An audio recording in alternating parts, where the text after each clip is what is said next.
My husband walked out of my father's funeral to go on a trip with his mistress, but at 3 a.m. I received a text from the father I thought was dead. "I'm still alive. Come to the cemetery. Quietly. Today, I want to tell you the story of my life.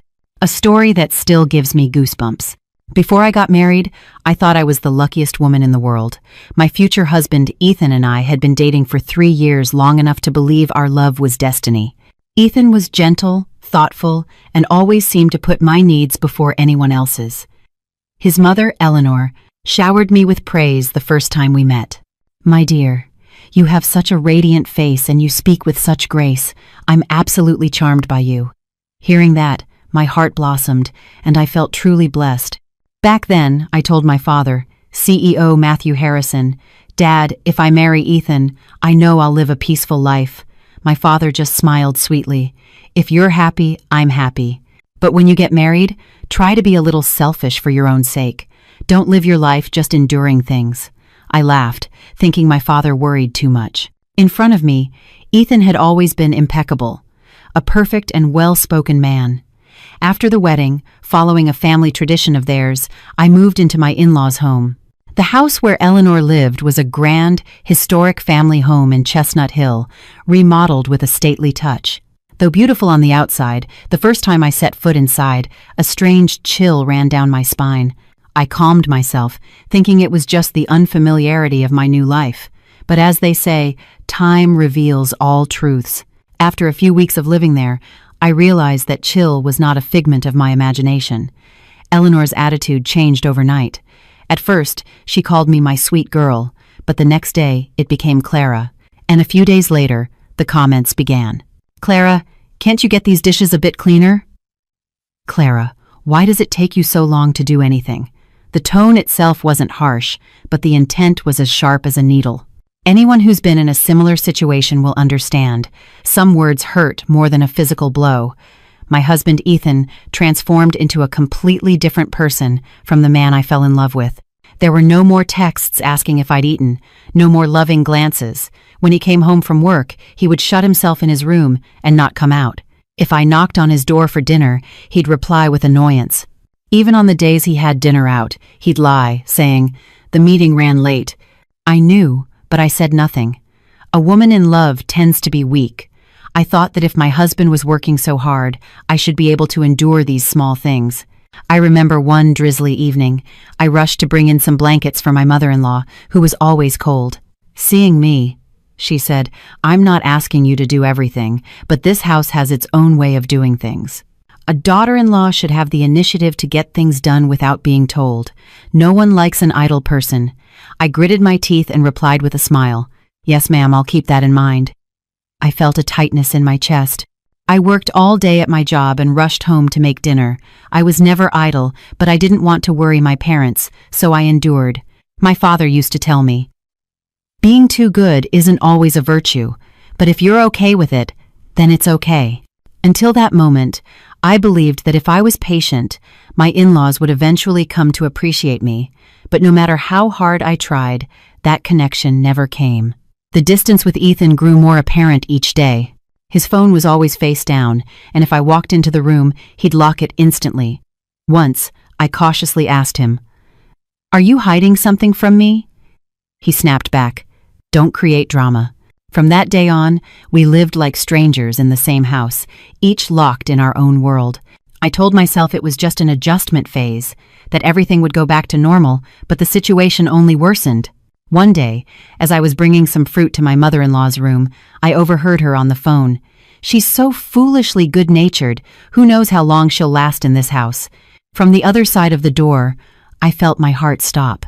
It wasn't that she spoke ill of me that saddened me, but the realization that my hopes had been in vain. Despite these incidents, I thought they were all just small tests. I was still young, hopeful, and believed in the value of the word family. Not even in my worst nightmares could I have imagined that all of this was merely the prologue to the tragedy that was about to unfold. I didn't know that a dark abyss was opening before me, one that would swallow my life whole and destroy my faith in marriage and in people. If I had known, I would have never continued down that path. But I suppose that's life. You can measure the depth of a river, but you can't fathom the heart of a person. And it all began to crumble on the day I least expected it. That morning, the sky was overcast, a bad omen. As I was preparing breakfast, my phone rang incessantly. It was Peter, my father's driver for years. Normally a very calm man, his voice was trembling that day. "Mrs. Miller, please stay calm. Mr. Harrison has been in an accident." I froze, and everything went dark. I didn't even hear the clatter of the silverware falling from my hands. I kept asking questions, but my mind was a blank slate, as if filled with cotton. Only the word accident echoed in my head. Ethan came out of his room, frowning at the commotion. I told him through sobs, "Honey, my father's been in an accident." Without a word of comfort, he replied with icy coldness, "Oh, well, we'll stop by later." My mother-in-law looked at me as if I had interrupted her breakfast and said, "A grown woman shouldn't cry like that. Calm down. Your father is getting on in years." It was probably just his own carelessness. Her words stabbed me like daggers, but I was in such a state of shock that I couldn't react. I rushed out and hailed a cab to my parents' house. When I arrived, people were already coming and going with somber faces. Peter ran to support me. According to the police, the president's car went off a curve on the mountain pass in the Berkshires. The driver is unconscious, and Mr. Harrison, they couldn't find him in one piece. I collapsed to the floor. In that instant, I felt a pain so sharp it was as if someone were squeezing my heart. It was true what they say. Losing a father is like having the pillar of your home crumble. I felt the world tilt beneath my feet. That afternoon, Father Michael, a priest very close to our family, appeared. Dressed in his brown cassock, he murmured prayers. He said he had heard the news at the parish, had arrived at the accident scene early, and had recovered the ashes so the soul of the deceased could rest in peace. My hands trembled as I saw the white urn on the altar. I never imagined I would be confronted with my father's remains so abruptly and absurdly. The wake was filled with employees from my father's company, business partners, and acquaintances. The funeral was grand, befitting a businessman of his stature. The scent of lilies permeated everything, and the line of people offering condolences was endless. But among all the floral wreaths and compassionate glances, I felt incredibly small and alone. I was cold to the bone, as if that urn had absorbed all the warmth from my body. I expected Ethan to be by my side, to hold my hand, but he didn't show up all day. He didn't answer my calls or reply to my texts. I tried to make excuses, to convince myself he was busy with an important meeting. Then I heard some company employees whispering behind me, "But what is Ethan doing in the Bahamas during his father-in-law's funeral? You haven't seen it? He looked pretty cozy with some young woman." I turned my head. On their phone screen, I saw a picture of Ethan grinning from ear to ear, his arm around a young woman's waist at a beach resort. It was from that very day. At the same time my father was being mourned, I felt a dull thud in my head. I grabbed a chair to keep from falling. I couldn't believe it. I, who had loved him so much, who had placed all my faith in this marriage. I went back inside to hide the humiliation that burned within me. My mother-in-law, seeing my pale face, shot me a look and said, "Ethan is an adult. He has his own life. Don't make a scene at the funeral." Her words were like salt in the wound. My lips trembled as I managed a smile. I just wanted to know where he was.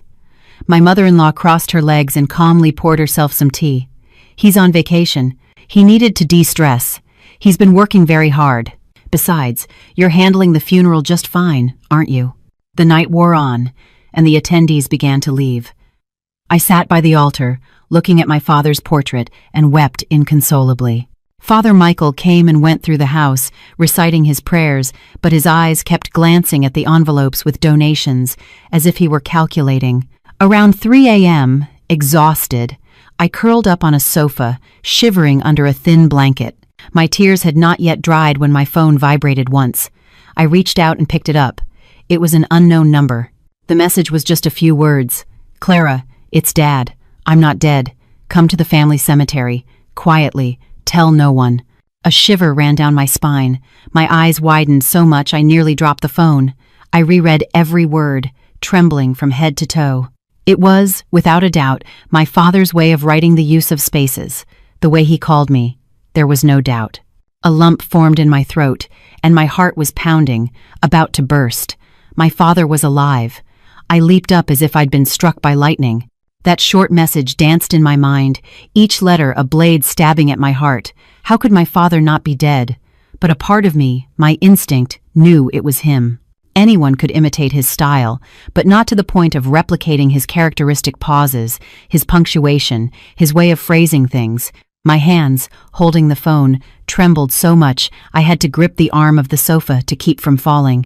At that moment, the house was in a sepulchral silence, broken only by the whistle of the wind seeping through the cracks of the old wooden doors and the rhythmic sound of Father Michael's rosary beads as he prayed by the altar.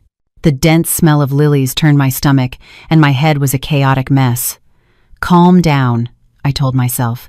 If my father was really alive, it meant someone wanted the world to believe he was dead, and that meant the accident hadn't been just an accident. I swallowed hard and stood up silently. The moment my feet touched the floor, my mother-in-law opened her bedroom door slightly. Her gaze was as sharp as a knife. "Clara, what are you doing up at this hour?" I jumped and replied, "Oh, ma'am, I have a headache and wanted to get some fresh air." She scanned me from head to toe and said sharply, "Don't wander around the house at night. At a wake, one must avoid bad omens." I lowered my head. But inside, my heart was burning.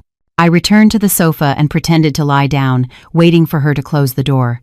When the sound of her slippers faded away, I opened my phone again. The message still glowed on the black screen. I held my breath and decided to contact the only person I could trust at that moment, my father's loyal assistant, Mark. I sent him a text asking him to discreetly meet me in the backyard immediately. 5 minutes later, Mark appeared. His face was pale from the sleepless night. He looked at me with concern. "Ma'am, what's wrong? Why call me so urgently? You gave me a scare." I showed him the phone. As he read the message, his eyes widened. "This can't be. I don't have this number saved, but this is definitely the president's way of writing," I said in a low, trembling voice. "Mark, do you remember last night you said the security camera at the cemetery was flickering? You suspected someone had tampered with it." Mark nodded quickly. "Yes, that's right. When we went to the estate to leave the offerings, the camera flickered as if something was blocking it or someone stood in front of the lens." I looked him straight in the eyes. "Then, if my father is alive, it means someone tried to kill him and wants the world to believe he's dead." Mark swallowed hard. "Ma'am, what are you going to do?" I exhaled and answered with a single word. "Go." The two of us stealthily opened the back door. The moon was hidden by clouds, and the night was frigid. The family cemetery was located behind a small hill just a few hundred yards from the house, but in that atmosphere of mourning, the path felt much eerier, with the sound of insects and the prayers drifting from the house. As we neared the cemetery, Mark grabbed my arm. "Ma'am, I just checked the recording again. There's a gap of exactly 1 minute where the screen goes black. It coincides with the time you received the message." I felt my hair stand on end, and my heart pounded furiously. I looked around, but I could only hear the rustling of leaves in the wind. The cemetery was in shadows. The only light was the faint, yellowish glow from a small lamp lit in front of a statue of the Virgin Mary. And then I saw it, the freshly dug grave with my father's name, Matthew Harrison, engraved on the headstone. My whole body trembled, and I felt a tightness in my chest. I approached and placed my hand on the still, damp earth. If my father was alive, what was in that urn, and who had claimed it was him? Before I could sort through my thoughts, I heard a rustling in the bushes behind me. I spun around, and Mark switched on his flashlight. From where the light pointed, a staggering figure emerged. His clothes were torn, and his face was covered in bruises and wounds, but his eyes were the same eyes I had seen for over 20 years. "Dad." The word barely came out. I ran to him as if my life were collapsing in that very moment. I hugged him tightly, feeling my hot tears fall on the back of my hand. My father gasped, and in a hoarse voice he said, "Clara, it's me. I'm still alive. Those bastards tried to kill me. Listen to me carefully." I cried silently, terrified someone might hear us. "Dad, what happened? Who did this to you?" He squeezed my hand and, with his last bit of strength, pronounced each word. "Ethan and his mother. They are not who you think they are." I felt as if my heart was being ripped from my chest. I didn't fully understand his words at that moment, but I had a visceral certainty. My in-laws had not only been cruel to me but also to my father, and everything I had considered a tragedy was merely the prelude to what was to come. I stood frozen in the middle of the cold cemetery. I was still hugging my father, afraid that if I let him go, he would disappear. Mark quickly took off his coat and put it over him. My father leaned against a tree, breathing heavily. His body was covered in scratches and bruises, with dried blood on some of the wounds. Seeing him so weak broke my soul. "Dad, who did this to you? Tell me," I begged, my voice cracking. He closed his eyes, struggling to inhale the cold air. His voice was a whisper, but every word was seared into my heart. "It wasn't an accident, sweetheart. It was a trap. They tried to kill me." The night wind blew through the bushes, and the rustling leaves sounded like someone sobbing. Mark leaned in, concerned. "Mr. Harrison, who was it? Please tell us in detail so we can get you to a safe place." My father opened his eyes and looked at both of us for a long moment before uttering, one by one, words that weighed like stones. Ethan and his mother, and Mr. Ortiz, and Father Michael. "They tried to hurt me." I felt like my head was going to explode. I shook it vehemently. "No, that can't be. My mother-in-law and Ethan wouldn't do that, Dad." My father raised a hand and placed it on my head. His voice was grave, a mixture of disappointment and pain. "Clara, you still trust people too much. Eleanor and Ethan only care about their own interests. I discovered they were embezzling funds from the company and leaking contracts. Before I could take action, they struck first." He paused, breathing with difficulty. His voice was raspy, as if his throat were injured. "Mr. Ortiz devised the plan: stage a car accident and send an unidentified body to the crematorium. Father Michael would handle receiving the ashes and the paperwork. That way, everyone would believe I was dead." I bit my lip. I tasted the metallic tang of blood but felt nothing. Every word from my father was a hammer blow, shattering the naive faith I had in my in-laws. "But how did you escape, Dad?" My voice was a trembling thread. Leaning against the tree, he slowly pieced together his memories. "Just before the car went over the cliff, I sensed something was wrong. I yelled at the driver to brake, but he was already drugged. The car lost control and slid towards the edge of the road. On impact, I was thrown out. I put a hand to my chest. Just imagining the scene made me feel faint. I was knocked unconscious in the bushes at the bottom of the ravine. Luckily, a local who was out early setting bird traps found me and saw I was still breathing. They took me to a makeshift cabin, gave me water, and did some basic first aid, but I couldn't reveal my identity. I was afraid they would come back to finish the job." Mark gritted his teeth. "Mr. Harrison, then they're far more evil than we thought. Where have you been hiding all this time?" My father looked around and whispered as if afraid someone would hear him. "In the woods, behind the cemetery. During the day, I hid, and at night, I came out to watch. Today, seeing the funeral at your house and my picture on the altar, I knew their plan had almost succeeded." I broke down crying.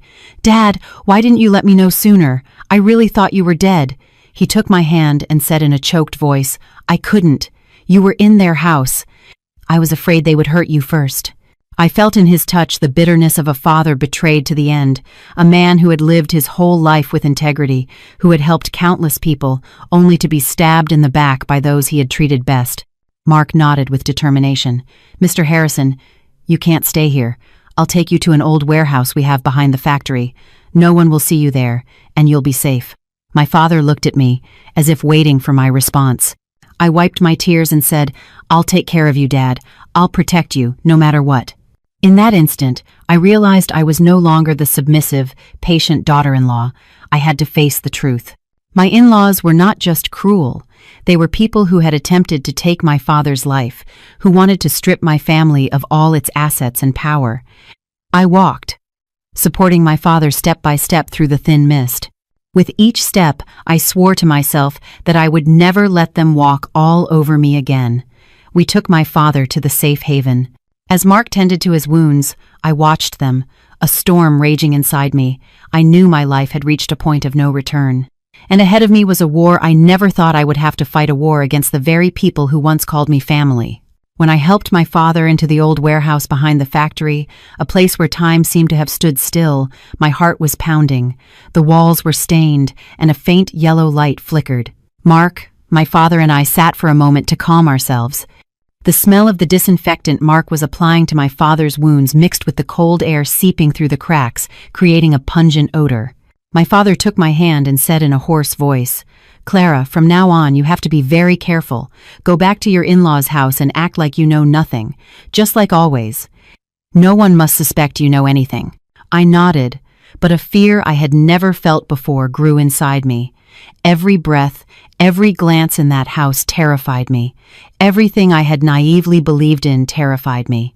Mark added, "Tomorrow I'll bring medicine, food, and more blankets. Mr. Harrison, you need to rest for a few days. Don't worry, ma'am, I'll take care of him." My father sighed and patted Mark on the shoulder. "Mark, I'll never forget this. And you, Clara. If I'm alive, it's because of you two." I placed my hand over my father's in silence. My heart felt as heavy as a lead weight. I had never wished for morning to come so badly. I had to get back to my in-laws' house before anyone noticed. As dawn began to break, a fog covered the dirt road outside the factory. I put on my coat and pulled a hat down to cover half my face. As I slipped out the back door, my heart beat like a drum. If my mother-in-law or anyone in the house found out I'd been out all night, everything would be ruined. I walked a short distance and stopped, panting. Silver streaks were beginning to appear in the sky, and the neighborhood roosters started to crow. The cold air on my face helped me think more clearly. You have to act perfectly. No one, absolutely no one, can suspect you've come from the cemetery. When I stealthily entered the house, the wall clock read 5:15. The kitchen was dark. The only sound was my mother-in-law lifting the lid of a pot. Seeing me, she stopped dead. Her piercing gaze scanned me from head to toe, searching for something out of place. "Clara, you're just getting in now?" Her voice was as sharp as vinegar. I lowered my head and replied, "Yes, ma'am. I was in the backyard. I felt so awful last night and couldn't sleep. I went for a little walk and I'm feeling better now." She let out a "f" and continued chopping scallions. "We are in mourning. If a neighbor sees you wandering around alone at night, they'll talk." I bowed my head. "I'm sorry, ma'am." As I said, "I'm sorry," I felt a pang in my chest. What had I done wrong? I had lost my father. I had cried until my eyes were swollen. I had spent a sleepless night, and still I had to bow my head to remain in that house in silence. Just then, Ethan came downstairs. He was in a t-shirt and shorts, looking as relaxed as someone who had slept soundly. Seeing me, he frowned slightly. "What's with your appearance? Haven't you looked in a mirror?" I gritted my teeth to keep from crying in front of him. I didn't sleep well last night." Ethan yawned. "I was with a business partner last night and drank too much. I don't think I can make it to your father's place today. You go and make excuses for me." I forced myself not to look at him. If I did, the rage would make me collapse. A business partner. The woman he was with at a resort in the Bahamas was a business partner. But I had to pretend I knew nothing, absolutely nothing. I replied, "Okay." My voice trembled as I said those few words. My mother-in-law immediately intervened. "Ethan has a lot of work. There are plenty of people at your parents' house. They'll manage. Don't burden your husband." In another time, I would have choked on my own words. But that morning, in my heart, instead of sadness, there was a sense of betrayal that chilled me to the bone. Still, I suppressed my emotions. I had to make them believe I was weak, naive, and knew nothing. "Yes, ma'am. I understand." Eleanor didn't know that at that moment, a silent war had begun in my mind, the very war they had pushed me into. During the funeral service that morning, I received the guests. My eyes were swollen, but I didn't let my guard down for a second. Father Michael had arrived early, twirling his rosary beads and reciting prayers. His compassionate expression seemed incredibly hypocritical. He hovered around the altar, collecting donation envelopes as if it were the most natural thing in the world. Seeing him sent a shiver down my spine. He had personally brought the fake ashes of my father to this house. He had lied without batting an eye in front of hundreds of people. He was an accomplice to an attempted murder, and now he was here, posing as a venerable priest. The indignation choked me. My father was alive, hiding for his life, and those who tried to kill him were standing so calmly before me. I promised myself, "Clara, from today on, you are no longer the good daughter-in-law. You will make them fear even looking you in the eye. But to achieve that, I first had to pretend to be extremely weak, naive, and harmless. Only when they let their guard down could I strike where it hurt the most. This war was silent, but fiercer than any other, and I had just taken my first step. My father's funeral services continued late into the night. The flow of visitors coming to pay their respects was constant. However, the people who should have been by my side in my moment of greatest pain were absent. My husband Ethan, on a trip with his mistress, and my mother-in-law Eleanor, who, although present, was as cold as an iceberg. As evening fell, I feigned exhaustion and said I was retiring to my room to rest. My mother-in-law examined me from head to toe and then handed me a cold, damp towel. "Here, Clara, wipe your face to reduce the swelling. If people see you like this, they'll think we're mistreating you in this house." Her voice was softer than usual, but her gaze was as sharp as a razor. I knew she was testing me. I bowed my head, accepted the towel, and replied softly, "Yes, ma'am. Thank you." Once in my room, I closed the door carefully. My heart was pounding, about to burst. I had been on edge all day, playing the role of a fragile daughter-in-law, but I had to stay strong. My father was in hiding. I didn't know how far the people who wanted to harm him would go. I sat on the bed and took a deep breath. Mark had sent me a message saying my father was sleeping and his condition was stable. As long as he was safe, I could keep going. Just as I was about to lie down, I heard voices coming from my mother-in-law's room. They were speaking softly, but the old structure of the house allowed the sound to filter through clearly, and every word reached my ears. "Are you sure she still doesn't suspect anything?" The voice that answered was Ethan's. I froze. When had he come home? "She's too foolish to notice anything, Mom. She's too busy crying at the funeral to figure anything out." My hands clutched the quilt until my knuckles turned white. My mother-in-law laughed disdainfully. "If she were smart, do you think I would have accepted her as a daughter-in-law? Don't worry, this matter needs to be settled. It would be a shame if that company didn't become ours." I felt my blood boil. Not only had they tried to kill my father and abandon me in my worst moment, but they were also talking about me as if I were a mere tool. Ethan continued with complete nonchalance. "But Mom, is the cremation certificate legitimate?" Then another voice joined the conversation, a voice so familiar it made the hair on my neck stand up. It was Father Michael. He whispered, "I've taken care of everything. The ashes were delivered according to procedure, so no one can verify anything. There are plenty of unidentified bodies. You just have to find the right time for the cremation." I had to cover my mouth tightly to keep from screaming. It was him. He had swapped the ashes of a stranger for my father's. My mother-in-law lowered her voice. "Father, you've done a good job. When this is all over, we won't forget your help, but you must be discreet." Father Michael chuckled. "With a parishioner as generous as you, do you think I'd be foolish enough to ruin everything?" My hands and feet went cold. He was someone who had received a lot of help from my father, and now, simply for money and personal gain, he had sided with those who were trying to take his life. Ethan lowered his voice. "If Clara finds out about this, we're finished," my mother-in-law replied instantly. "And what is she going to know? She believes hook, line, and sinker that the ashes the father brought are authentic more than she believes in herself. Let her cry for a few days, she'll get tired of it and move on." Ethan scoffed. "You're right, Mom. If I'm just a little nicer to her, she'll believe me blindly." I bit my lips until they bled. All of Ethan's tenderness and consideration over the past years had been a sham, and my mother-in-law had seen me as an easy-to-manage servant. They never considered me part of the family. Father Michael's voice spoke again. "But remember, you haven't taken over the company yet. If the old power of attorney documents from President Harrison turn up, his daughter will have the inheritance rights. We need to get rid of that girl." My heart stopped.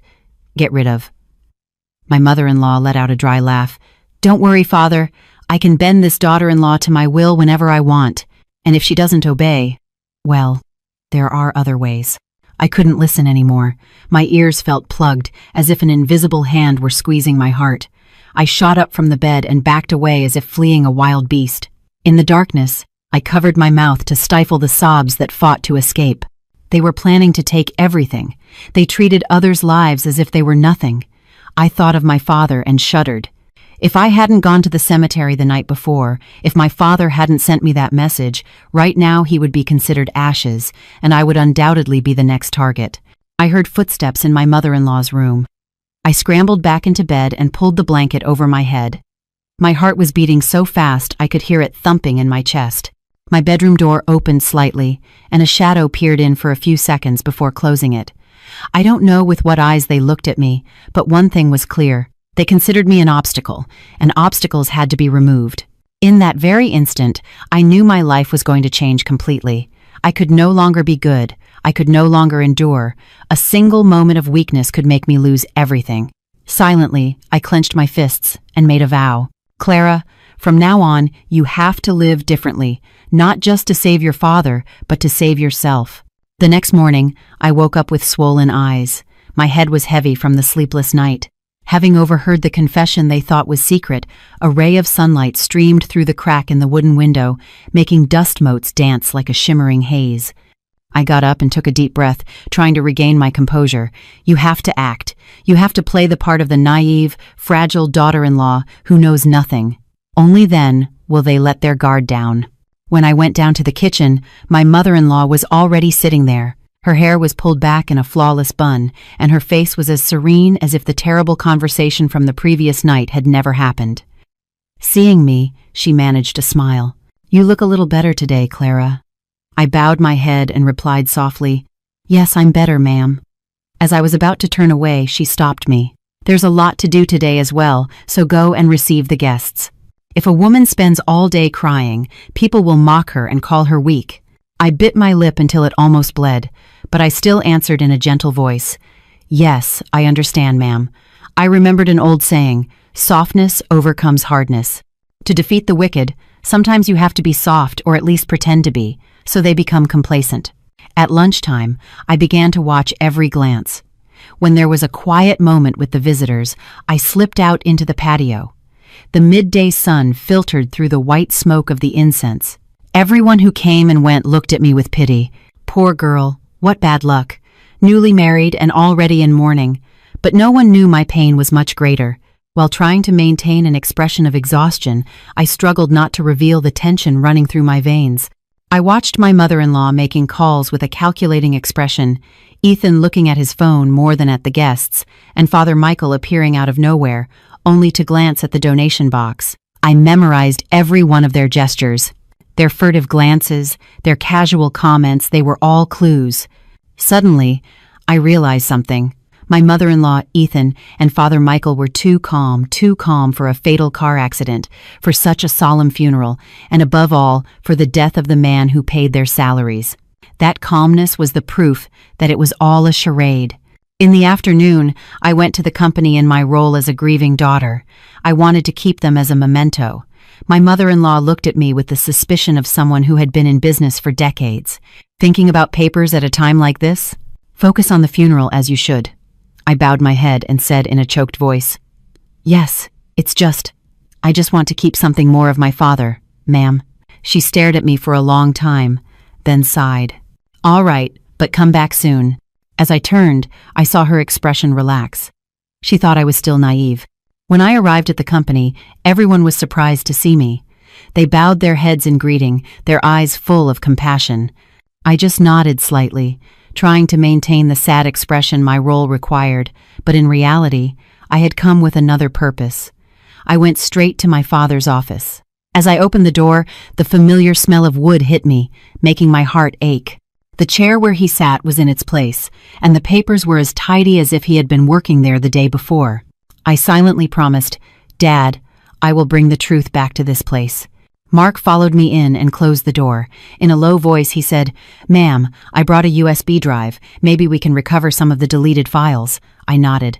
We both started to go through the data on my father's computer. Many files had been deleted, but luckily, not all of them. Mark exclaimed softly, Ma'am, look at this. These are the leaked contracts. This signature is Ethan's. My hands trembled. He opened another file. Mark examined it and said, These are the transfer records to Father Michael's parish. The amounts are more than 5 times higher than a normal donation. My blood ran cold. Mark whispered, his voice trembling, Ma'am, this is irrefutable proof. I took a deep breath. Save everything. Don't miss a thing. I glanced around the office. For years, My father had protected the company from this very spot. Now it was my turn to finish the job in his name. The journey back to my in-laws' house was like walking into the lion's den. After a long day, I returned. As I entered, I saw Ethan watching TV with his feet on a table. He looked at me as if he owned the place. "And where have you been all day?" "You didn't even help my mother greet the guests." I swallowed my anger. "I'm sorry. I went to the company to get some of my father's papers." My mother-in-law, coming out of her room, heard my words and raised an eyebrow. "What papers? What for?" "Take care of the funeral and stop with this nonsense, Clara." I bowed my head. "Yes, I just missed Dad so much." As I said it, I forced my eyes to well up with tears. I saw my mother-in-law's gaze soften a little. It's easy to bully the good-natured, she must have thought. But I was different. I was acting, and they were buying it hook, line, and sinker. That night, lying in bed, I could clearly hear my own heartbeat, heavy, fast, but stronger than ever. From the moment I left the cemetery the night before, I knew I had entered a war with no return. And the daughter-in-law of that house, the good woman they had always looked down on, that same woman, would be the one to make them pay for their sins. On a gray morning, the wind blew coldly. On the altar, the consumed incense still released a thin trail of smoke. I stood in front of the mirror, fixing my disheveled hair, striving to look like a daughter devastated by the loss of her father. But deep in my eyes there was a coldness and a steely determination that no one could perceive. Today was the day I had to go to the company, right when my husband's family would be holding a secret meeting to seize power. I knew perfectly well that if I let my guard down for a single moment, they would consider me a nuisance and get rid of me, just as they had discussed the night before. I dressed in a simple black suit and, following the mourning customs, covered my head with a veil. When I came out to the living room, my mother-in-law examined me and said, "Clara, there will be a lot of people at the company today, so behave yourself. We are in mourning. Be careful not to cause any gossip." I nodded gently. "Yes, ma'am. I understand." Inside, I thought, if protocol will keep me alive, I'll endure a little longer. At the company, the atmosphere of conspiracy was as thick as fog. As soon as I entered the lobby, several pairs of eyes locked onto me. Employees loyal to my father approached. "Mrs. Miller, are you all right? We are so sorry about your father." I nodded slightly but didn't break down, even though I felt a lump in my throat. "Thank you for your concern. My father wouldn't want to see me weak either." I headed straight for the boardroom. The door was ajar, and from within came Ethan's cold voice. "Although the funeral isn't over yet, business can't stop. As family, I will temporarily assume leadership." I paused for a few seconds before the door, took a deep breath, and pushed it open. The screech of a chair broke the silence, and several people jumped. Ethan saw me and was momentarily stunned, but he quickly regained his composure. "Clara, what are you doing here? You're in mourning." I looked at him. My eyes reflected sadness, but the sword in my heart was sharp. "Please, continue. I want to hear what's so urgent for all of you when it hasn't even been a week since my father's death." The room fell silent. No one expected me to show up at that moment. My mother-in-law, sitting at the far end, turned slightly pale, but she forced herself to raise her voice. "Clara, this is a company matter. This is no place for you to interfere." I walked slowly towards the long table and placed my hands on its cold surface. My voice was low, but every word was clear. "Yes, ma'am, but my father left a will. And, until it's made public, no one can unilaterally assume leadership. Isn't that right?" Several executives exchanged glances. They knew I was right. Ethan gritted his teeth. "Clara, don't make a scene." I managed a faint smile. It was the first time I had smiled after days of incessant crying. "I'm not making a scene. I'm just reminding you of the law. Besides, there are too many suspicious points about my father's accident." Just then, the phone in my pocket vibrated. It was a message from Mark. "The police are in the lobby. They say they received an anonymous tip." I didn't know who had placed it, but it was clearly the turning point I needed.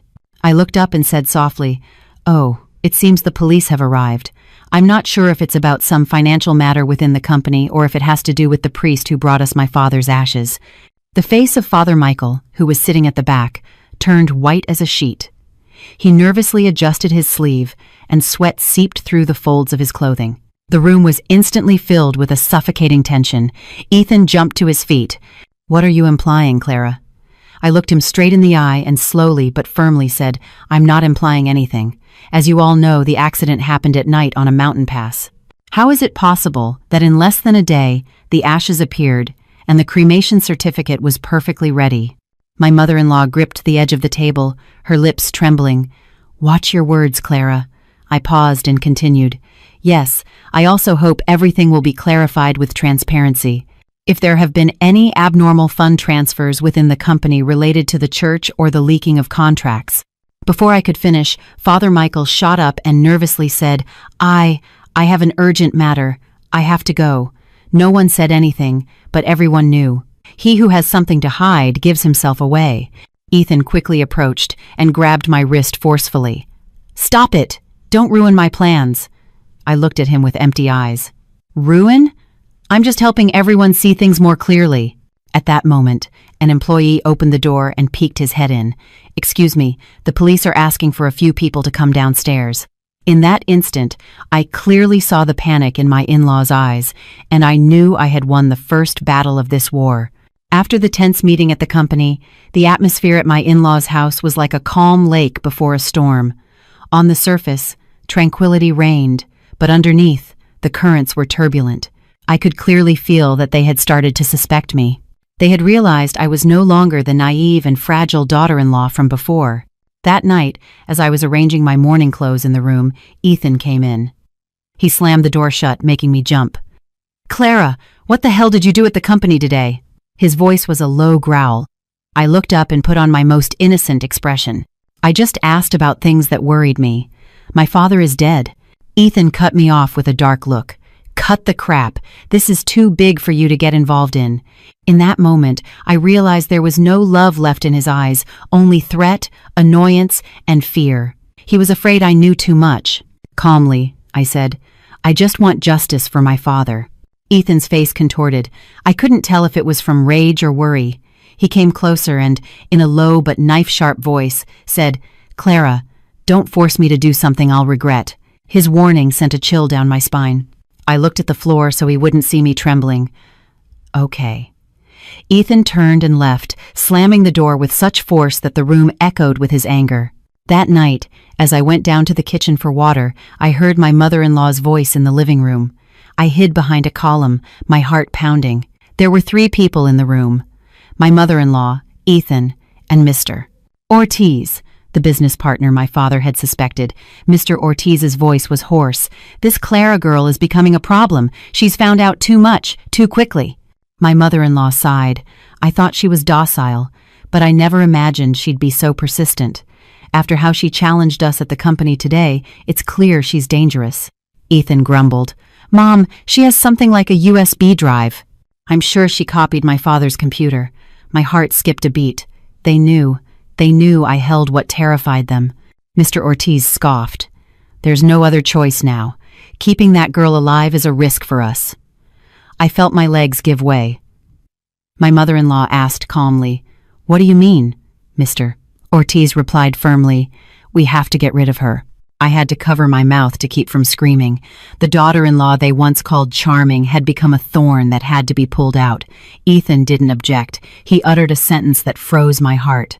"I'll take care of it, as long as you're not implicated, Mom." My mother-in-law nodded thoughtfully. "But it has to be a clean job. No one can suspect." Mr. Ortiz's voice sounded again. "I have someone reliable, a guy who specializes in these jobs and leaves no trace." I recognized the name, a hired thug who had been mentioned in the news. If they involved him, I wouldn't stand a chance. Near midnight, I heard the front door open slightly. I peeked through the curtain and looked down. Mr. Ortiz was getting into his car while my mother-in-law and Ethan saw him off. I heard Ethan ask in a low voice, "So, will everything be taken care of by tomorrow night?" Mr. Ortiz nodded. "Yes. Tell the girl to take an offering to the church. The preacher will intercept her on the way." My legs failed me, and I had to lean against the wall to keep from falling. Their plan was to lure me out alone, kidnap me, and eliminate me. I was trembling so much I felt nauseous, but I gritted my teeth. "Don't fall apart. You have to survive to save your father and to expose these people." As soon as I was back in my room, I received a text from Mark. "Ma'am, Mr. Harrison says the camera angle near the warehouse has been moved since this afternoon. Someone left a mark. Be careful." Not only was I in danger, but my father was also being watched. I replied quickly, "Keep a close watch on my father. If anything happens, let me know immediately." I turned off my phone. I felt exhausted, but my mind was more determined than ever. I was no longer the daughter-in-law who only knew how to endure. If I wanted to live, I had to be smarter, faster, and perhaps a little more ruthless than them. I repeated to myself, "To defeat the enemy without, you must first conquer the enemy within." I couldn't sleep that night. The whole house seemed quiet, but it was filled with the scent of conspiracy, crime, and heinous betrayal. And I knew it. Tomorrow, they would act, and that would be the greatest test of my life. The next evening, the sky was leaden, threatening rain, and the wind howled with a mournful whistle through the trees lining the alley. An unusual chill for early winter made me shiver. But what froze me most was the plan my in-laws had hatched the night before. Lure me out of the house to hand me over to someone called the preacher, a man with a reputation for dirty work. I knew perfectly well they would act today, but I also knew I had to face it. If I didn't fall into their trap, they would find another, perhaps worse, way. Around 7 p.m., as I was cleaning the kitchen, Ethan came down, sighed with a look of feigned remorse, and said, "Clara, could you go to Father Michael's church tonight and leave an offering for your father? I have an urgent meeting." Hearing him, my heart leaped. It was exactly what Mr. Ortiz had ordered the night before. I looked up, forcing a naive expression. "Why? Why do I have to go alone? It's already dark." Ethan frowned impatiently. "You're a grown woman. I told you I have work. If you don't want to help, then don't." My mother-in-law, who was in the living room, intervened. Her voice was as calm as a pond. "Clara, it'll just take a moment. The church is right nearby. A good wife should take care of household matters." I looked at them as if they were strangers, but I still bowed my head and replied softly, "Yes, I'll go." As I walked out the door, I saw a faint smile on my mother-in-law's lips. A light smile, but as cold as ice. I knew that in her eyes, I was someone who wouldn't be coming back that night. I walked to the corner of the alley. As soon as I was out of their sight, I took out my phone and sent a quick message to Mark. "They've started to move. Activate my father's tracker and keep him safe. If I don't answer my phone, call the police immediately." Before I could put my phone away, a small van pulled up beside me. Without giving me time to react, a black cloth was thrown over my head, and someone grabbed me from behind. I was roughly pushed into the vehicle, and the door slammed shut. Stale air, the smell of sweat, and gasoline. I tried to scream, but my mouth was covered. A man's hoarse voice said, "Stay still. If you scream again, I'll tie you up." The preacher. It was his voice, the one I'd heard about in the news. The van sped down an empty road. I was tossed from side to side, feeling like my limbs would break, but amidst the chaos, I clearly heard what the man in the passenger seat said. "Mr. Ortiz said it has to be a clean job tonight. That little brat can't open her mouth again." I bit my lips until they bled, my heart racing. It was all darkness, as if hundreds of invisible hands were dragging me into an abyss. About 30 minutes later, the van stopped. I was dragged out the smell of insects, damp earth, old fabric. We were in an abandoned warehouse. When the cloth was removed from my head, I saw fierce faces under a dim, gloomy yellow light. I trembled, not from fear, but from rage. Rage that they dared to treat my life as if it were a rag. The preacher pushed me onto a wooden chair. "Smart girl, you know too much." I didn't answer. I stared him straight in the eyes without flinching. He scoffed, "So brave, but it won't do you any good. Today is your last day." The warehouse door opened, and my mother-in-law walked in. Behind her, Father Michael in his brown cassock. His face was pale, but his eyes were cunning. And finally, Ethan entered. The three people who were once my family now revealed their true faces in the darkness. My mother-in-law crossed her arms and stood before me. "Clara, you've disappointed me greatly." I laughed. "No, the thing is, I've become a nuisance to you." Father Michael said anxiously, "That girl knows about the ashes. She knows too much. If we don't get rid of her, everything will fall apart." I turned my head towards him. A man of God who swaps ashes and covers up a murder. How can you pray and ask for others? He took a step back, his face livid. My mother-in-law slammed the table. Enough of this nonsense. You've become insolent since you found out the truth. You thought you were so smart, but you're just trash that my son and I picked up. Ethan came closer and grabbed my chin forcefully. Clara, I warned you. You should have stayed quiet. I looked at him with empty eyes. You've only ever been docile with your mother. To me, you've just been a coward. Just as Ethan raised his hand to hit me, I pressed a small button hidden under my belt. The tracker Mark had installed was activated. In the distance, the sound of an engine approaching at high speed could be heard. Footsteps, shouts. The warehouse door was kicked open, and the light from flashlights blinded us. A police officer's voice boomed. Everybody freeze! You're under arrest for kidnapping! The preacher jumped up but was on the ground before he could flee. Father Michael put his hands on his head, shouting, I just... My mother-in-law was so pale she could barely stand. Ethan was subdued so quickly he couldn't say a word.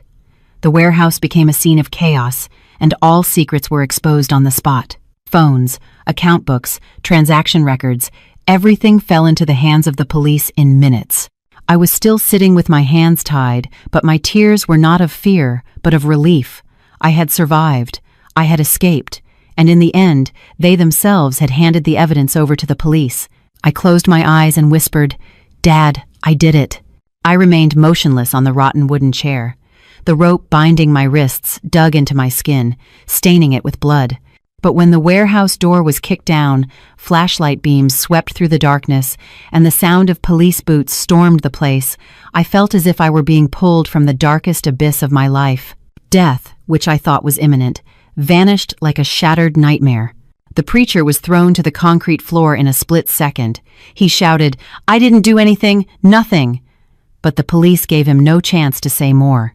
2 burly officers pinned him down, twisting his arms behind his back. Ethan stood paralyzed, his face pale, beads of sweat on his forehead. He opened his mouth but made no sound.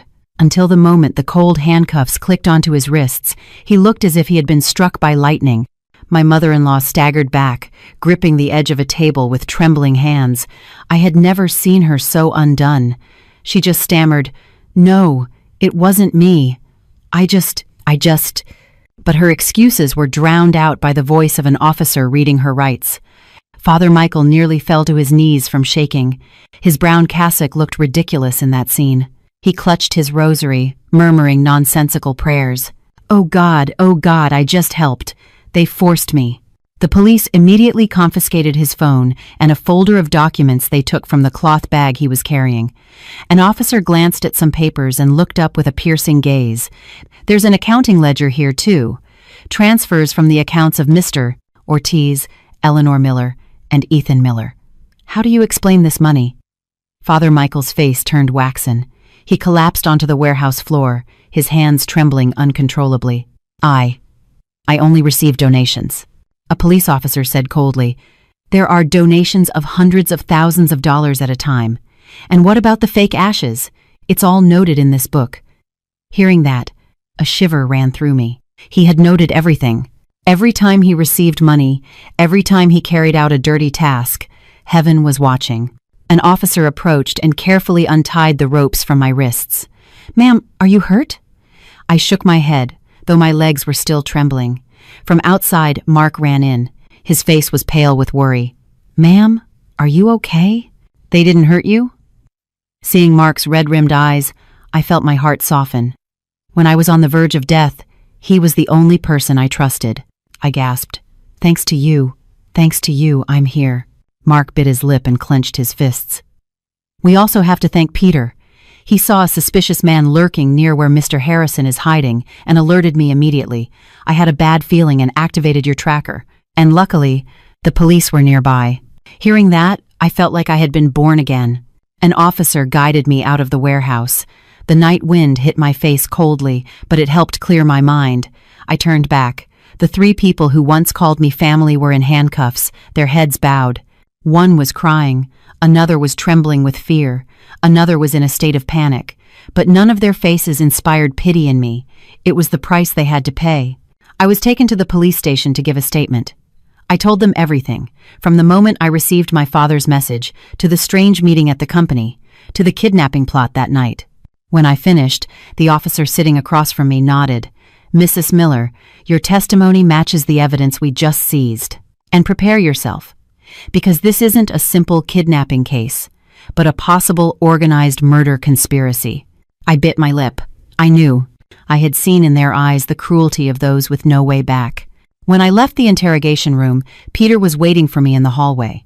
This middle-aged man, who had worked for my father for over 20 years, had teary eyes when he saw me. "Ma'am, I'm sorry. I couldn't protect you." I shook my head and took his hand. "You saved me, Peter. I will never forget it." In the station's courtyard, a strong wind was blowing. I looked up at the dark sky. I had never felt so strong. My body was exhausted, and my legs still trembled, but I thought of my father, of the pain he had suffered, and of the moment he would come forward to reveal the whole truth. That night, I had survived, but tomorrow would be the day justice would begin to be on our side. A new, brutal but hopeful chapter awaited me. The next morning, Mark and I went to police headquarters to give a more detailed statement. As I entered, I saw a person sitting with their back to me. Their graying hair and familiar build made my heart leap. When the person stood up and turned around, I saw it was my father. With a lump in my throat, I could barely manage, "Dad." My father smiled, but his eyes were red. He opened his arms, and I hugged him like a child reunited with her father after a long time. His clothes still smelled of disinfectant and the earth from his days on the run. All of it pained and saddened me. He patted my back and said, "Sweetheart, I'm okay. You did so well, Clara." I looked up at his gaunt face. In his eyes, there was no longer the bitterness of the past days, but the determination and strength of a man who was going to reclaim his honor. He put a hand on my shoulder and said, "Today, I will tell them everything." I nodded. Beside us, Mark, also emotional, greeted my father with a trembling voice. My father smiled back at him as if he were his own son. We were led into an interrogation room. On the table, in sealed bags, were the phones and documents of Father Michael, my mother-in-law, and Ethan. The atmosphere was heavy but solemn. An inspector said, "Mr. Matthew Harrison, we have reviewed Mrs. Miller's statement and all the evidence. To complete the file, we ask you to tell us everything from the beginning." My father took a deep breath and began to speak. "About a week before the accident, I noticed something strange in some contracts. Large sums of money had been withdrawn without justification. I started to investigate secretly. My heart lurched." My father continued, "I discovered forged signatures on 2 important contracts. The signature was Ethan's." The room fell silent for a few seconds. I felt my heart sink, but I swallowed my tears. It was time to hear the truth, not to falter. My father went on. "I called Ethan to speak with him alone.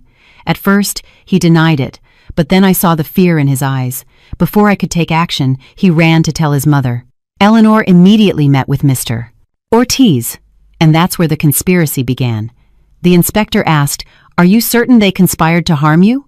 My father nodded. "Yes, I overheard one of their calls." Mr. Ortiz said he would prepare the ground, and Eleanor said it had to be done cleanly. They also mentioned Father Michael. They needed a convincing accident and someone trustworthy to deliver the ashes. I clenched my hands until my knuckles turned white. They had planned every step perfectly to cover up their crime. My father recounted slowly, as if reliving the horror of his days as a fugitive. "My car had been tampered with, and the driver drugged. I noticed something was wrong and yelled at him to stop, but he was already unconscious. When the car went over, I was thrown from the door. It was Providence." I bowed my head, and a tear fell onto the back of my hand. My father continued, "Some locals in the woods rescued me, but I knew they would come back to check the area, so I couldn't reveal my identity. I hid in the woods for 3 days and learned they had brought an urn and declared my death. At that moment, I knew I had to be more vigilant than ever." An inspector asked, "Who informed you so you could contact your daughter?" My father looked at me and smiled faintly, thanks to the news of the funeral. "I heard a group of people talking about the time and that Clara would be at the wake all night. I found an old phone in the cabin and sent a message to my daughter." I squeezed his hand tightly.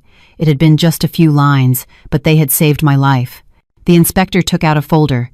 "Mr. Harrison, On Father Michael's phone, we have all the proof of the transfers. There's also an audio recording where he accepts the task of obtaining fake ashes. And in Eleanor Miller's purse, we found a copy of a contract for asset seizure.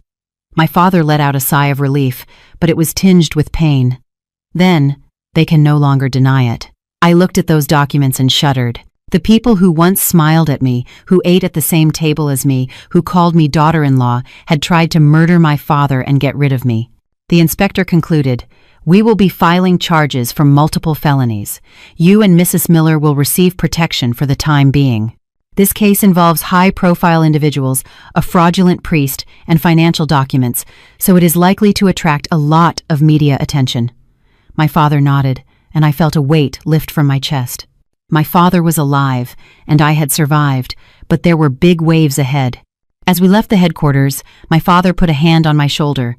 "Sweetheart, I'm sorry I put you through something so hard." I shook my head and hugged him. "Dad, if it weren't for you, I would be a real orphan." My father smiled, his gaze as warm as the sun breaking through the clouds. "From now on, no one will ever walk over us again." Outside, the wind blew strongly, making the leaves of the trees whisper. I saw a corner of the sky clear up and felt a peace I hadn't felt in a long time. It was like seeing the first ray of sunlight after a long storm. The war was entering a new phase, one where my father, who was thought to be dead, would face them with his head held high, and I would be by his side, being his shield, as he had been for me all my life. My father returned to the company on a cloudy morning, but the air was exceptionally clear, as if even the sky knew it was an important day. When the police car dropped him at the main entrance, dozens of employees were already waiting outside. They were all speechless when they saw him appear, alive. Whispers filled the lobby. "The president is alive, really?" Then the cremation was a lie. My God, who could be so cruel? I got out first and helped him out. All eyes were on us, gazes of joy mixed with disbelief. No one could believe that the man whose urn had been brought home was standing there, thinner than before, but just as imposing. My father greeted the crowd with a slight wave of his hand. His voice was deep and serene. "Thank you to everyone who has worried about me these past few days. I have returned today to set things right." The lobby fell silent. The large boardroom had already been prepared at the request of the police. When we entered, I saw my mother-in-law, Ethan, and Father Michael sitting on one side, under guard. All of their faces were livid. Those who were once arrogant and treated me like nothing now bowed their heads as if sensing their end. Ethan looked up when he saw my father. His eyes widened, and then he lowered his head again like a cornered animal. My mother-in-law was trembling so much she could barely stand, and Father Michael, with a lost look in his eyes, just murmured nonsensical prayers. I sat next to my father. I felt much stronger, but in a corner of my heart, the pain of betrayal was still an open wound. When the official meeting began, a police inspector stood up. "Today we are here to reveal the truth about the accident of President Matthew Harrison and the falsification of his ashes, and to present the evidence related to the seizure of assets, the leaking of contracts, and the conspiracy for organized murder." The atmosphere was as tense as a drawn bowstring, and every word seemed to echo off the ceiling. My father stood up and walked slowly to the front. He placed his hands on the lectern and looked one by one at the employees who had been with him since the company's founding. "I, Matthew Harrison, never imagined the day would come when I would have to stand before you under these circumstances." He paused, as if a lump were forming in his throat. I saw his eyes moisten. "I was the victim of an attack.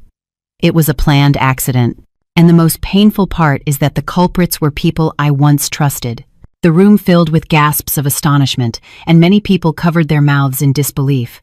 The inspector presented a folder of documents. "This is the proof that Eleanor Miller, Ethan Miller's mother, conspired with Mr. Ortiz and Father Michael. To cover up the attempted murder of President Harrison, they used an unidentified body to create fake ashes." A female employee burst into tears. How could they do that to the president? My father turned and looked directly at Ethan. There was no anger in his eyes, only deep disappointment. "Ethan, I considered you a son. But for your greed, you have forgotten even the most basic principles of being human." Ethan lowered his head. I saw his shoulders tremble slightly, but I couldn't tell if it was from regret or fear. My father continued, "And you, Father Michael, whom I believe to be a moral man, have turned out to be a false clergyman who has used the teachings of God to cover up your own sins. He addressed everyone and raised his voice. Those who have falsified ashes to cover up a crime must be judged by the law.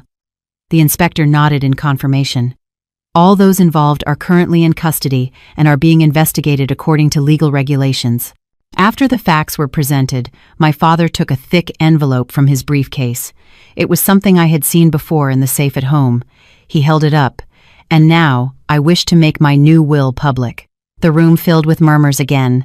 My father pronounced each word clearly. All my voting rights, my inherited estate, and my shares will be transferred to my only daughter, Clara Harrison. I was frozen. I didn't know my father had prepared all this before the attack. He continued, "To Ethan and Eleanor Miller, I officially revoke all their rights and benefits in this company.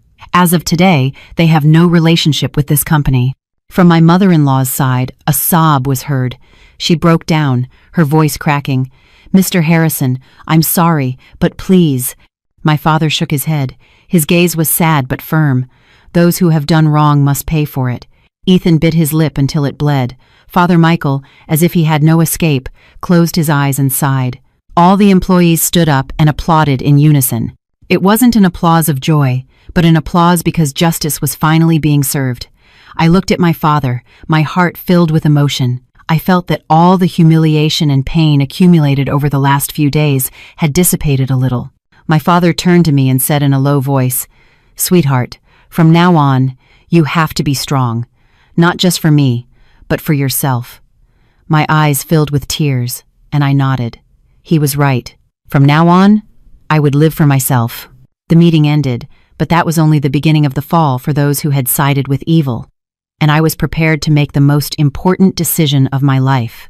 The morning after the will was read, I woke up in my old room at my father's house, but the feeling was completely different. For the first time in weeks, I heard the chirping of birds in the trees outside, and the sun streaming through the window cast a soft light on the thin curtains.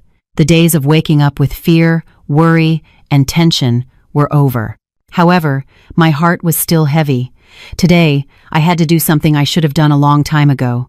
I went back to what I once considered my home, my in-laws, to collect my things and confront Ethan one last time. The old rusty iron gate, the wall covered in purple bougainvillea, everything seemed strange.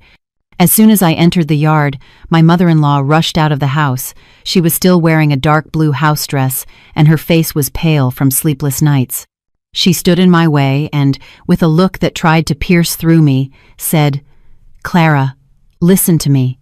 I stopped calmly, and with a minimum of courtesy, bowed my head slightly. "Yes, ma'am. Tell me." She gasped. Her voice trembled and pleaded as it never had before. "I was wrong. I know I was wrong, but this house loved you, and you loved me too. Don't be so cruel." I looked at her. I felt no anger, not because I pitied her, but because my heart had already grown cold. What is broken cannot be mended. Spilled water cannot be gathered. A phrase had never seemed so true as in that moment. I replied softly, "Ma'am, I don't want to blame anyone, but if I remained silent after what you did to my father and me, I would be failing myself." She burst into tears and grabbed my hand. "Give me a chance to make it up to you, Clara. I don't want to lose you." I gently pulled my hand away. "I haven't lost anything, and neither have you. We are simply no longer family." At that moment, Ethan came out of the living room. He was wearing a wrinkled and disheveled white shirt, as if he hadn't slept for several nights. His eyes were bloodshot, and he walked with an unsteady gait. "Seeing me," he said in a trembling voice, "Clara, please, let's talk." I stood still. It was the moment I had to listen to in order to close this chapter. Ethan approached and stopped a few feet from me. His shoulders were slumped like someone who had lost all their strength. "I'm sorry. I'm truly sorry. I got carried away. I was afraid of my mother. I was afraid of Mr. Ortiz." I managed a smile. It was the most cowardly apology I had ever heard. "Ethan, you were afraid of other people, but you were never afraid of losing me. I was your wife, the person by your side." I swallowed, feeling a lump in my throat. "But when my father died, you were at a resort holding hands with another woman. When I was collapsing from grief, you were trying to kill my father to take his assets." Ethan broke down crying. It was the choked sob of a man who has lost everything. "Clara, I was blind. I was truly wrong. Give me a chance to make it up to you." I shook my head. I wasn't angry or resentful. There was simply nothing left to protect. "Ethan, throughout this entire marriage, I was never a real wife for a single day. I always lived in fear of being judged, of being ignored, of upsetting your mother. And you never, not once, were my refuge." I opened my bag and took out the papers I had prepared that morning. "These are the divorce papers. I've already signed. You just have to sign." Ethan took a step back. His look was one of panic. "No, don't do this. I can change. I promise I'll love you. I'll leave my mother." I closed my eyes for a few seconds and opened them again. My voice was so calm, it surprised even me. "Ethan, you can wake someone who is sleeping, but not someone who is pretending to sleep. The love that bound us, you buried it yourself." My mother-in-law collapsed to the ground, crying, "Clara, I beg you, I truly regret it." I bent down and helped her up. My voice was very soft, but every word was clear. "Ma'am, do you regret it because you care for me, or because you're afraid of going to jail?" My mother-in-law froze. I stood up and looked at them both, at the two people who were once my family. "I no longer blame anyone, but I have to leave here. I have chosen to live my own life."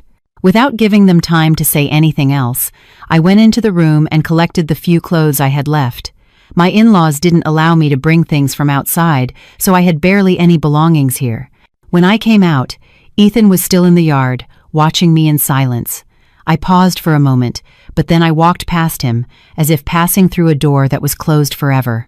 When the gate closed behind me, I heard my mother-in-law fall and Ethan call my name, but everything faded behind me like the echo of a nightmare. I walked down the long path that led to my father's house, pulling my suitcase. Each step was lighter, freer, as if the stone that had oppressed my life for years had finally been lifted. I told myself, "Clara, you made the right decision." I had put an end to that hellish marriage, but I still had one last thing to do, to end their crimes once and for all. That path still awaited me. After officially leaving my in-laws' house, I returned to my father's side. The house he had built in his youth felt strangely warm.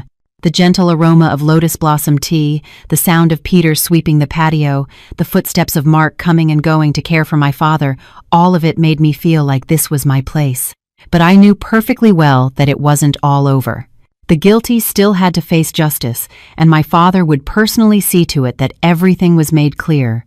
A few days later, the police called for an official confrontation. I went with my father and Mark. The sky was overcast, with dark clouds swirling as if foreshadowing a long and difficult investigation. When we entered the room, I saw Ethan sitting next to his lawyer, his face pale. My mother-in-law was haggard, her hair disheveled. Father Michael was no longer wearing a cassock but a prison uniform, an image that made me think bitterly of karma. No one looked at me, and no one dared to look my father in the eye. My father walked to his chair and sat down with the firm posture of someone who had been preparing for this moment for a long time.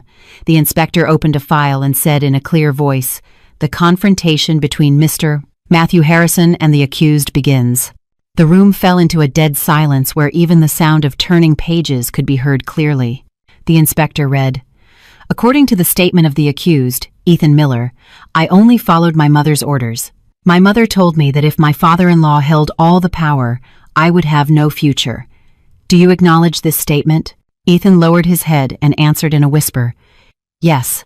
My father looked at him. His gaze was calm but piercing. "Ethan, I loved you like a son. If you had wanted to leave the company, I would have let you go gladly. But you and your mother chose the path of killing me, to steal what wasn't yours." Ethan didn't dare to look up, just sobbed quietly, his hands trembling on the table. The inspector addressed my mother-in-law. "According to the evidence gathered, you actively contacted Mr. Ortiz to plan the accident. What do you have to say about that?"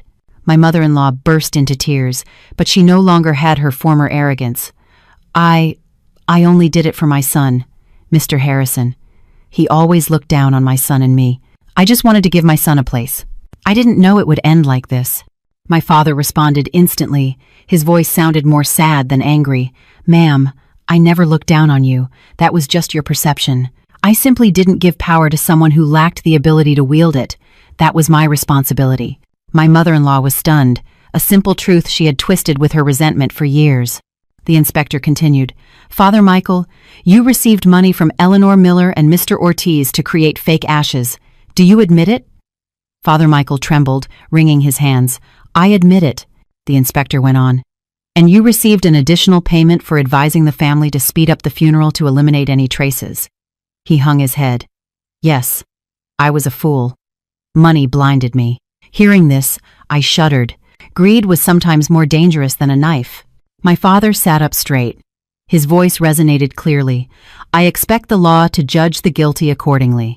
There should be no leniency because I was the victim, nor should their crimes be covered up because they were once my family." I looked at my father and suddenly burst into tears. This was my father, a man who had lived his whole life with righteousness and kindness, and who, despite being on the verge of death, had not lost his dignity. Ethan jumped up. His voice was choked. Father-in-law, please, give me a chance. I was wrong. I have no face to look at you, but please, at least lighten my mother's sentence." I turned to look at him. There was no trace of affection left in my eyes, only an exhausted sadness. "Ethan, when they locked me in that warehouse to kill me, did you think of me?" Ethan froze, put his hands on his head, and collapsed back into his chair. The inspector finished taking notes and concluded the confrontation.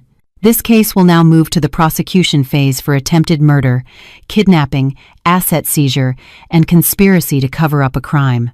His words sounded like the tolling of a bell, confirming the complete downfall of those who had sided with evil. My father stood up, turned to me, and said, "Clara, from now on, everything will be resolved according to the law. You don't have to worry anymore." I took his hand. "Dad, I just want you to be at peace. Let's live quietly, just the two of us."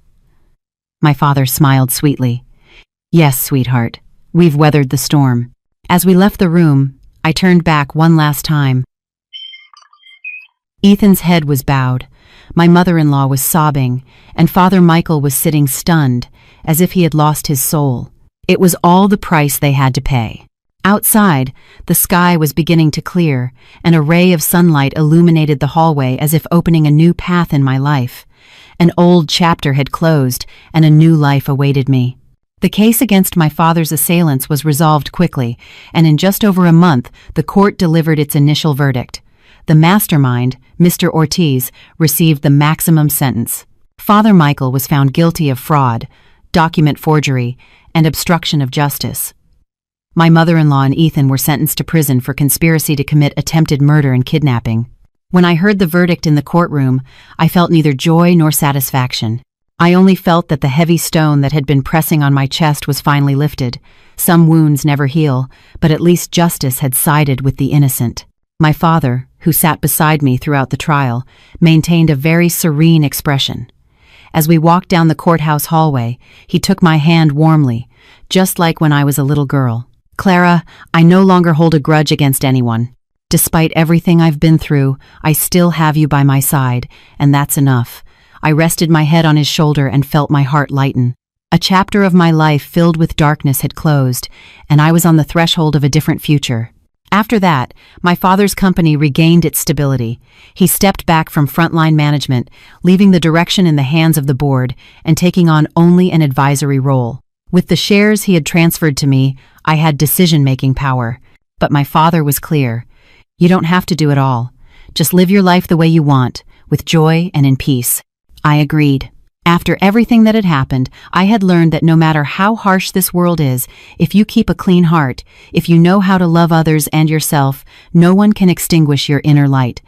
One sunny afternoon, for the first time after so many incidents, I cooked dinner for my father. The kitchen filled with the aroma of lentil soup, baked fish, and vegetables freshly picked from the backyard garden. My father ate slowly, looking at me from time to time with a tender smile.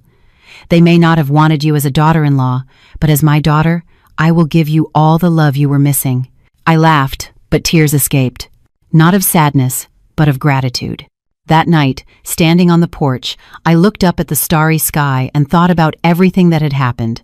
The marriage full of wounds, the fight against the wicked, and the journey to find myself again. And now I was where I should have been from the beginning, a woman who knows her own worth, who knows her limits, and what truly matters.